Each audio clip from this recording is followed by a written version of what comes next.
زرینہ نام کی عورت رہتی تھی۔ زرینہ بوڑھی ضرور تھی مگر بہت محنتی۔ صبح اذان کے ساتھ الفاٹیتی نماز پڑھتی اور پھر دن کے سارے کاموں میں لگ جاتی۔ وہ گھر کی صفائی بھی کرتی، چولہا بھی جلاتی، سبزی کاٹتی اور کھانا پکاتی۔ اگر وقت ملتا تو گاؤں کے کھیتوں میں جا کر اپنے بیٹے کے ساتھ کام بھی کر لیتی۔ زریہ کے بیٹے کا نام عمران تھا۔ کچھ سال پہلے اس کی شادی ایک خوبصورت لڑکی ہنا سے ہوئی تھی۔ شادی کے دن سب نے کہا، ماشاء اللہ، کتنی نیک اور پیاری بہو ملی ہے، یہ تو گھر کو جنت بنا دے گی۔ لیکن شادی کے بعد حقیقت کچھ اور نکلی۔ ہنا دن بھر صرف سونے اور فون چلانے میں وقت گزارتی۔ نہ وہ گھر کے کام دیکھتی نہ کھانا پکاتی۔ مہمان آتے تو زرینہ اکیلی ہی دوڑتی پھرتی۔ کپڑے دھونے ہوں، برتن مانجنے ہوں یا کھیتوں کا کام ہو، ہر جگہ زرینہ ہی دکھائی دیتی۔ اکثر زرینہ تھک کر سوچتی، اللہ، یہ عمر تو آرام کرنے کی تھی، لیکن میں اب بھی تنہا سارا گھر سنبھال رہی ہوں۔ میری بہو کو ذرا بھی خیال نہیں کہ میں کتنی مشقت اٹھا رہی ہوں۔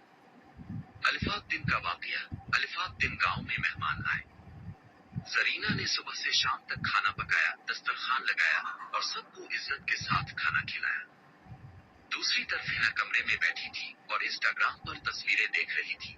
مہمانوں کے جانے کے بعد زرینہ سخت تھک گئی اور چارپائی پر بیٹھ گئی۔ اس کی آنکھوں سے آنسو نکل آئے۔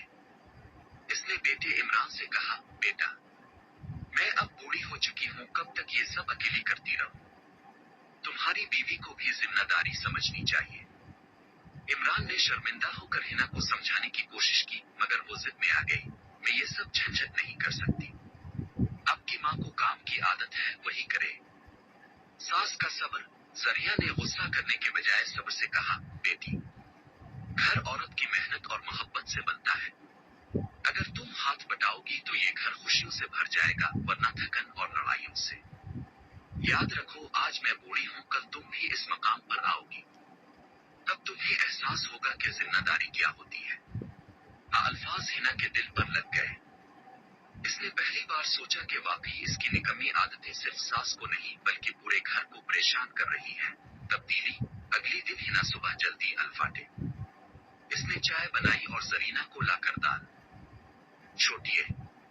زرینہ حیران رہ گئی۔ ہنا نے آہستہ آہستہ کھانا پکانا سیکھا، صفائی میں ہاتھ بٹانا شروع کیا اور گاؤں کی عورتوں کے ساتھ مل کر کام کرنے لگی۔